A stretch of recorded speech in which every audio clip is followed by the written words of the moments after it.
This presentation is about Chinua Achebe's novel Things Fall Apart. And the topic is Reading Bioregionalism and Sustainability in Things Fall Apart. Chinua Achebe is a prominent figure in Anglophone African literature, and he was ranked among the top three African writers of the 20th century. The other two are Wole Soyinka and Ngugi wa Thiong'o. Things Fall Apart is a fictional narrative about a Konko and his Igbo community in Umufia, Nigeria. It's a time of great change in their life, and the change begins with the arrival of British European colonialists in the community, in the region. Umofia is basically a traditionally structured Igbo community with its own social course, religious beliefs, and deep connection to the land.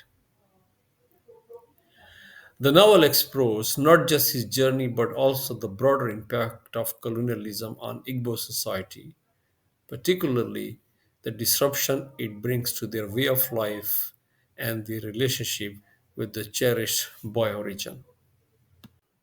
The presentation has two parts. Part one is related to reading bioregional and sustainable perspective in the novel. Part two is about discussing the impact of colonization on Igbo community, especially on ecology. Both bioregionalism and sustainability are parts of contemporary eco-critical studies. So let's briefly talk about eco-criticism and then bioregionalism and sustainability. Now, bioregionalism. As a part of contemporary eco-critical thoughts, bioregionalism emphasizes harmony with local ecosystem. It challenges artificial boundaries and focuses on unique climates and landforms. It encourages respecting and living in harmony with the environment. For more on it, please see the slide and reference at the end of the presentation. Now, sustainability. Like bioregionalism, sustainability is an important concept in contemporary eco-critical thoughts. Fundamentally, it provides us a framework for understanding contemporary environmental issues and generating solutions. It encourages us to reflect critically in our relationship with the environment, our social institution, and the economic model that control our communities.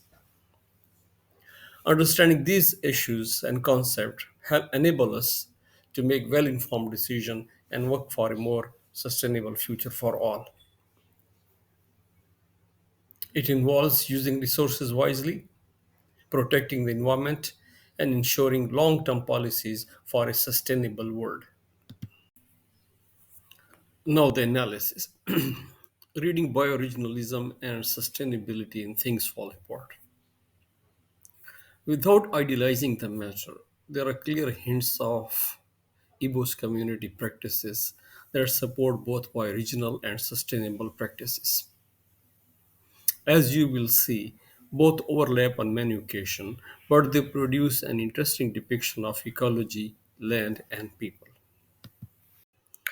The novel hints at several bioregional and sustainable practices. For example, crop rotation, intercropping, selective land clearing, a controlled burning, respect for the seasonal cycle following the fallow periods. This slide contains some other examples. As you read, you will understand how they help us develop a specific bioregional context and perspective of the novel. See this slide for some textual references from chapter 4 and 5 of the novel.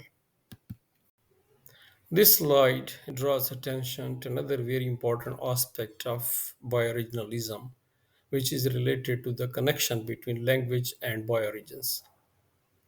The principal point is that language reflects the environment through vocabulary, metaphors, and traditional knowledge. And these are usually shaped by the plants, animals, and natural features of a bioregion. This slide contains some textual references regarding interconnectedness of language and land. It also contains some suggestions for further reading. Now we talk about colonial intervention in this community and its impact on bioregional or sustainable practices.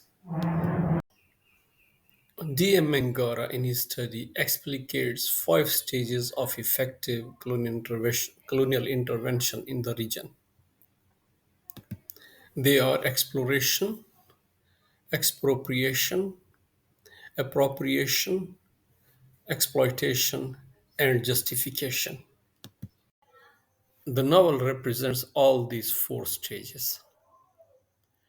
It hints at white man's exploratory visit to the region before colonial conquest.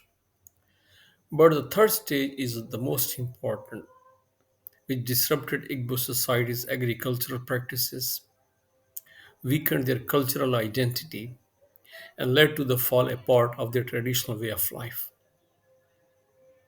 The novel also conveys hints of exploitation through extortion, slavery, forced labor, and taxation. Conclusion. The work highlights the terrible effects of colonialism on Igbo community and acts as a warning.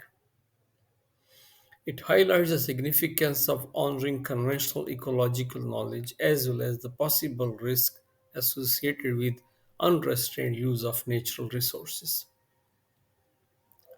Achebe challenges readers to think about the significance of sustainable practices for the future of our planet, and this is his call to action. Finally, the novel does not advocate for the return to the past, but cautions us against abandoning traditional ecological wisdom in the face of modernization.